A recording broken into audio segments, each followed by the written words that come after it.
Hello and welcome to All Things Seniors. This is your host Rafiq, and I am empowering caregivers one episode at a time. In today's episode, we will talk about romantic scams. So why this topic even came to my mind, I was at our community center over the weekend and I met with Maureen. I just changed her name to protect her identity, but I have known Maureen for some time. She and her husband have been together for over 8 years now. And I said, hey, Maureen, I've not seen you for some time. How are things going? And she usually does not go into too much detail about her private life, but that particular day, like she said, things are okay. My husband left me. And the way she said it, I said, what?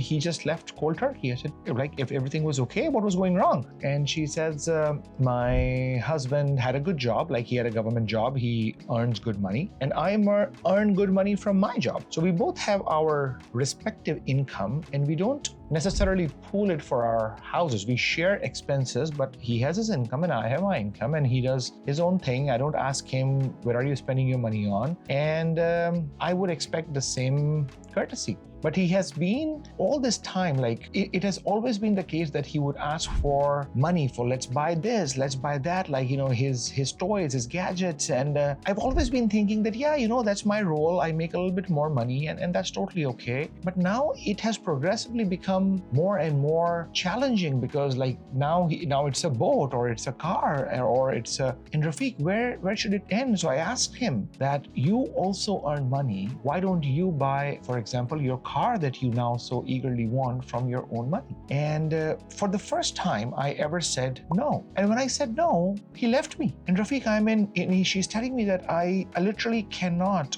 identify myself, that who am I if I am not with him? And I was actually thinking about that conversation, and I was talking to my wife as well, that many times people identify themselves not as an individual but as a person in relation to someone else. So for example, a mom would be a mom, not that particular lady. A mom would be a mom, and if she, God forbid, loses her child, she literally loses her identity. Many people identify themselves in relation to their job. If they lose the job, they lose their identity. And in Maureen's case, as soon as her husband left her, she lost, in a way, her identity. She's in depression. She actually told me that after being separated for many months now, I've reached a point that I think I should just call him back and say, okay, sure, take all my money, but be with me. And that actually, in my mind, that's an alarm bell. That's a big red flag. Obviously, I can't control Maureen, but what I can do is I can share this story with you caregivers, so that what we as caregivers can do 2, 3, 4 things as tips for us to, in a way, hopefully protect our loved ones. So today I have 3 tips for you. One of them, the third one, I have applied with my dad, my mom, and that works best for our family. But the other 2 or 3 I'll share with you. So let's start with number 1. If you ever see a sudden change in the behavior of your loved one, if they all of a sudden become too happy or too sad, like in case of Maureen, maybe there is something to check with. If they're all of a sudden too happy, previously they were a bit quiet, lonely, isolated, maybe they had lost their partner a few years back, and all of a sudden they are very, very happy looking. Maybe somebody has reached out to them virtually, trying to be a friend. And in loneliness, if somebody reaches out to you, if somebody says, hey, you are awesome, you look great, I've seen your pictures. And maybe many a times, people who have lost their partner, they're craving that attention. And when they get that attention, maybe they don't realize that it could be a scam.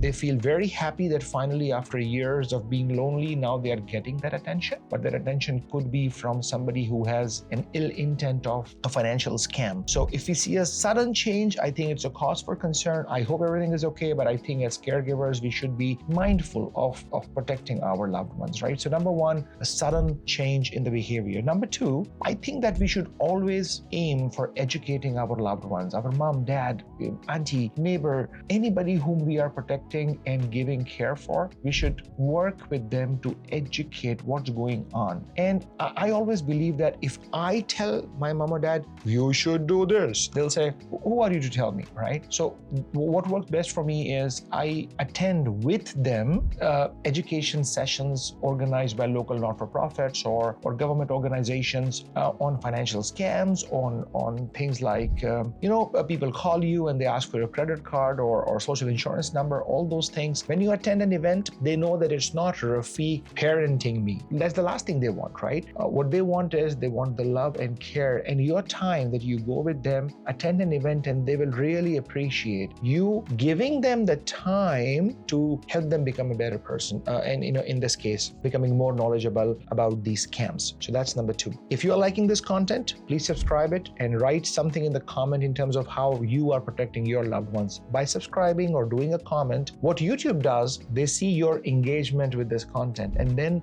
knowing that it is helping you, the caregiver, they will also show it to other caregivers, and hopefully others will take benefit. All right, let's come to the third one. This is the one that works best for me. Whenever I'm starting a tough conversation with my mom or dad, right, I would tell them, see, I'm addressing the elephant in the room. Now, in this case, I'm telling them, hey, I think we should review your financial statements or your bank statement once a month or once a quarter. But I will start by saying, let me address the elephant in the room. By no means I want to keep an eye on how you spend your money, but I'm in a way trying to protect you, because many people sometimes get scammed by online hackers and you will lose money in your bank. And I can help you review the bank statement together. If you think that you would like to meet with your banker, I'm very happy that you don't review this with me, but I will take you to your banker once a month and you can spend half an hour with them and review it with them. By addressing the elephant in the room, I just make sure that whatever the thought it comes to their mind, oh, why would Rafiq want to see my bank statement? Like, is he trying to parent me?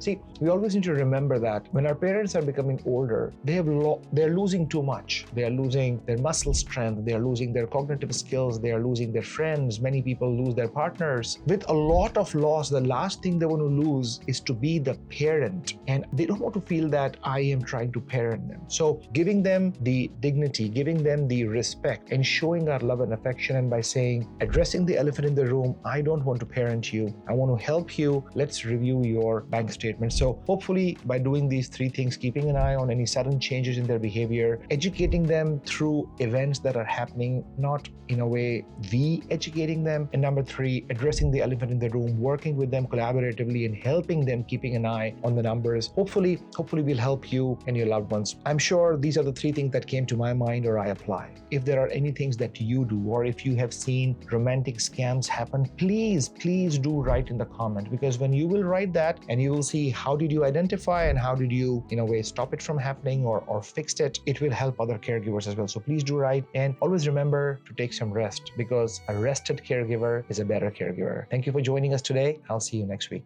Bye.